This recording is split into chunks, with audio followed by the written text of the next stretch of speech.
Hello' ৰাজ, এতিয়া আছোঁ মই গুৱাহাটী তৰুণ নগৰ চাগে এইটো আমি চাদাৰিং হেৰি গ'লোঁ, এইটো গাঁথনি কৰি আছে আমাৰ এইটো মিস্ত্ৰী, এইটো মিস্ত্ৰী গাঁথনি কৰি আছে। কিন্তু আমি সদায় এটা বস্তু কওঁ কি, গাঁথনি কৰাৰ আগত এটা গুৰুত্বপূৰ্ণ কথা আছে ইয়াতে। গুৰুত্বপূৰ্ণ কি কথা জানে?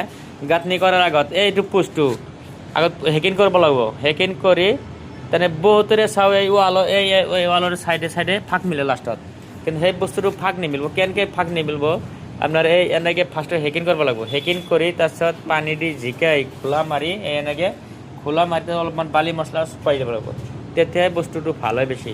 তো আমি এনেকৈ কৰিছোঁ, আপোনালোকে ভিডিঅ'টো শ্বেয়াৰ কৰি এনেকৈ ৰাখোঁ। হ্যাঁ, আৰু চাওক আমাৰ এটা মিস্ত্ৰী আছে, এইটো কালি গাঁথনি কৰিব চাই কেনেকৈ ভৰিটো চাওক, এইটো আঙুলিটো একদম বেয়া হৈ গৈছে, দেখিছেনে? এইটো একদম চেঁচি দিছে ইঠা দি। তো এনেকৈ সেইকাৰণে আজি কাম কৰিব পৰা নাই, বহি আছে। মই একদম মোন মাৰি মেলে না হাতখন লৰাব পৰা নাই আজিলৈকে, এতিয়ালৈকে ভাত খোৱা নাই। এই টেনশ্যনত বহুত তেজ গেছে। পিছত কালি কি কৰিছে, মই ইয়াতে ওচৰত লগ ফাৰ্মাচী আছে, ফাৰ্মাচীত লৈ পেলাই অলপমান এণ্টিবায়'টিক দিলোঁ আৰু ডেটল দিলোঁ, কিবা কিবি দিলোঁ। আৰু দিয়াৰ পিছত অলপমান বিষটো কমছে। তে কালি পাই কাম কৰিব, আজি ৰেষ্ট লৈ আছে।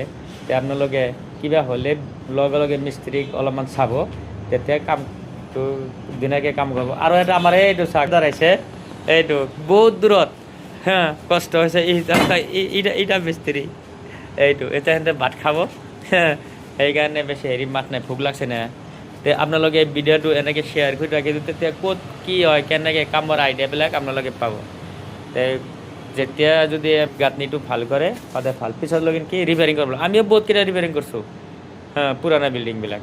তো সেইকাৰণে মই সদায় কওঁ যে আপোনালোকে এনেকৈ কামখিনি কৰিব। তো ভিডিঅ'ত বেছি দীঘল নকৰোঁ, আজিৰ কাৰণে এইখিনি। লাইক কৰিব, শ্বেয়াৰ কৰিব, কমেণ্ট কৰিব। আৰু মোৰ গলৰ মাতটো অলপমান বেয়া হৈছে, কিয় হৈছে জানে? আজি কেইদিন ধৰি মোৰ জ্বৰ, অলপমান আমাৰ কাৰণে দোৱা কৰিব যাতে বেমাৰটো ফটাফট ভাল পাওঁ।